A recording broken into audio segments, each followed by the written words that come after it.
अचानक हुई बारिश से किसानों की फसल बर्बाद। भारतीय किसान संघ ने नई गढ़ी तहसीलदार को ज्ञापन क्षतिपूर्ति दिलाए जाने की रखी मांग। देश के कई राज्यों में चक्रवाती तूफान मोंथा के असर से अचानक भारी बारिश ने किसानों का बुरा हाल कर दिया। 28 अक्टूबर 2025 से शुरू हुई यह बेमौसम बारिश ने खड़ी धान, मक्का, कोदो जैसी फसलों को जलमग्न कर दिया।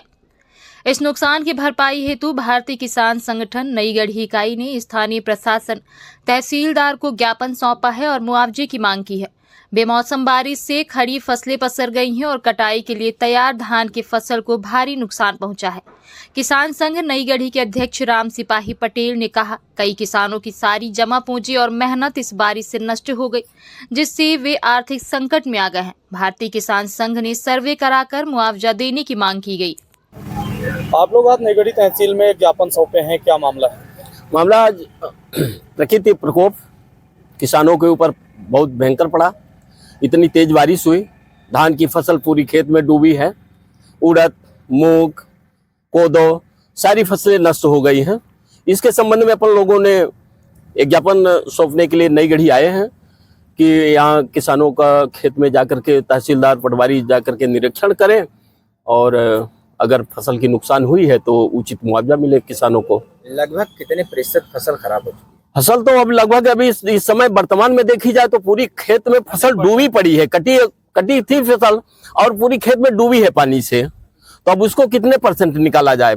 100% कहा जाए, 80% कहा जाए, अब वो तो पूरी की पूरी डूबी है इस समय।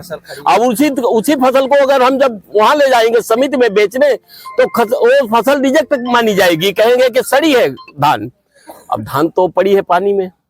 जो फसल खड़ी है अभी उसमें कुछ गुंजाइश है?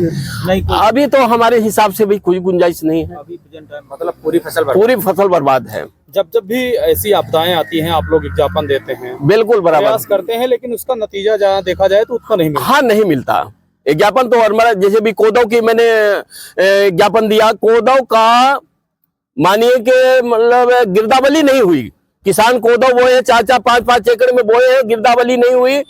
इसके लिए ज्ञापन मैंने कलेक्टर के पास दिया है, तहसीलदार को दिए, लेकिन अभी उसकी कोई कार्रवाई नहीं हुई। और मुआवजा देने के लिए क्या आश्वासन मिला सर्वे के लिए? अभी तो आए हैं, विज्ञापन अभी तो मिले नहीं है तहसीलदार साहब। अच्छा, ये बताइए कि जिस तरीके से आप लोग लगातार किसानों के लिए संघर्ष कर रहे हैं, अगर समय पर मुआवजा नहीं मिलता तो अगला कदम क्या होगा? अब घेराव करेंगे, आंदोलन करेंगे, हमारे अनशन पे बैठ जाएंगे। आप अपना नाम और पद बता दीजिए। मैं राम सिपाही पटेल, अध्यक्ष भारतीय किसान संघ, तहसील नई गढ़ी।